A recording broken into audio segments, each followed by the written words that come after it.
जय माता जी। आप सबको नए कैलेंडर साल 2023 की बहुत बहुत शुभकामनाएं। वैसे तो हमारा नया साल चैत्र शुक्ल पक्ष की प्रतिपदा से शुरू होता है, जो कि मार्च में आता है, और वहाँ पर फिर साल का एक मंत्री और राजा भी होता है, जिसके आधार पर डिसाइड होता है कि हमारा आने वाला साल कैसा है। लेकिन चूंकि कि न्यूमरोलॉजी भी हमारे ज्योतिष शास्त्र का एक बहुत बड़ा हिस्सा है, जिसको कि सामुद्रिक विज्ञान कहते हैं। सामुद्रिक विज्ञान में न्यूमरोलॉजी अपना एक अलग इम्पॉर्टेंट रोल प्ले करती है। और आज की जो दुनिया है ये सब जगह नंबरों से घिरी हुई है।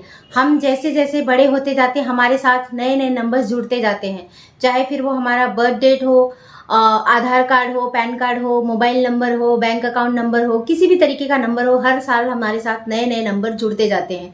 तो हमें 2023 के नंबर की भी बात करना बेहद ज़्यादा ज़रूरी हो जाता है कि 2023 हमें क्या लेकर आने वाला है। तो जैसे जब आप नंबर्स को कैलकुलेट करेंगे, 2023 का टोटल होता है 7 नंबर। 7 नंबर केतु का नंबर होता है, और केतु एक मोक्ष कारक प्लैनेट है। और वैसे वेस्टर्न एस्ट्रोलॉजी में 7 नंबर को नेपच्यून से भी देखा जाता है, लेकिन चूंकि इंडियन एस्ट्रोलॉजी में नेपच्यून का बहुत ज़्यादा रोल नहीं है, क्योंकि नेपच्यून सोलर सिस्टम से बहुत ही दूर है और हमें बहुत ज़्यादा प्रभावित नहीं करता है, इसीलिए हम नेपच्यून को नहीं काउंट करते हैं। लेकिन नेपच्यून एक बहुत ही ज़्यादा ठंडा ग्रह है, वहाँ पर 80% वाटर है और 20% गैसेस हैं।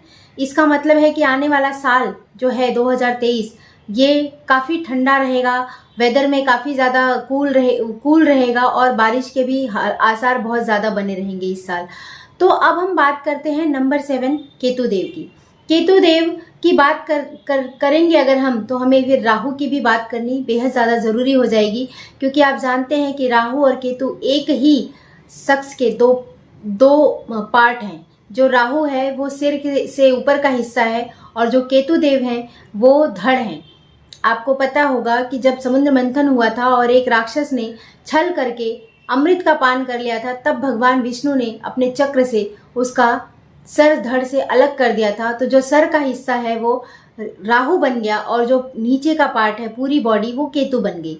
तो इसका मतलब क्या हुआ? इसका मतलब है कि राहु और केतु, जो कि इंडियन एस्ट्रोलॉजी में बहुत ही अहम रोल प्ले करते हैं, उन्हें छाया ग्रह भी कहा जाता है, लेकिन आज की दुनिया में वो पूरी तरीके से हम पर छाए हुए हैं, क्योंकि राहु के अधीन 5 इंद्रियां आती हैं। इसीलिए राहु बहुत ज़्यादा पावरफुल है। राहु देख सकता है, राहु सुन सकता है, राहु खा सकता है, राहु सूंघ सकता है, और राहु महसूस भी कर सकता है, राहु समझ भी सकता है।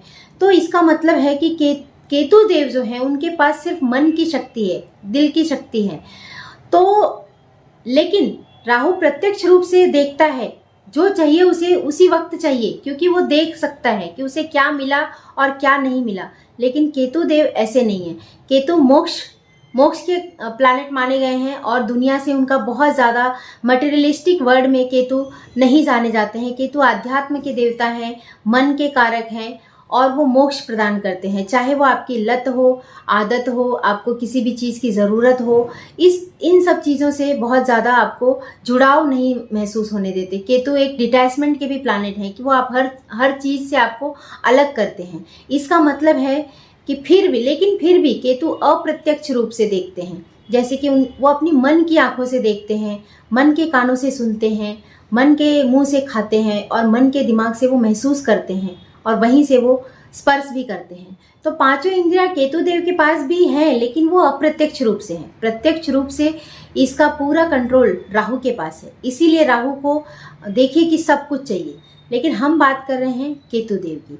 तो इस साल का प्रभाव हमारे ऊपर क्या होगा? हमारे ऊपर इसका प्रभाव ये होगा कि ये साल स्पिरिचुअल वर्ल्ड के लिए बहुत अच्छा साबित होने वाला है। लोगों के अंदर धार्मिकता बढ़ेगी, सही गलत का बहुत ज़्यादा ज्ञान बढ़ेगा, और लोगों के अंदर एक डिटैचमेंट रहेगी। मेरा मेरा मेरा ये सब नहीं रहेगा। दूसरा, केतु देव की एक और भी लाइन है, वो हमेशा बोलते हैं, ना कुछ तेरा ना कुछ मेरा, दुनिया रैन बसेरा। मतलब हमारे अंदर एक स्थिरता वाली भाव आ जाएगी। हमें बहुत ज़्यादा लालच बहुत ज़्यादा चीज़ों में नहीं पड़ेंगे। तो इस तरीके से केतु देव का ये जो 7 नंबर है 2023, ये हमारे ऊपर, जनमानस के ऊपर अपना प्रभाव जमाएगा ही जमाएगा। और लोगों के अंदर जो धार्मिकता है, अपने धर्म के प्रति जागरूकता है, राष्ट्र प्रेम, देश प्रेम, ये सारी चीज़ें बढ़ेंगी। और बाकी जो चीज़ें हैं वो होती ही हैं, होती रहेंगी।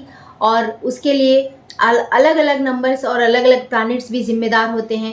आपको पता होगा कि इसी नए साल की शुरुआत में ही शनिदेव अपना घर बदल रहे हैं, राशि बदल रहे हैं। उसके बाद कुछ ही दिनों बाद अप्रैल में गुरु अपना घर बदलेंगे, और जो फिर राहु और केतु भी अक्टूबर में जाके अपनी राशि और घर बदल लेंगे।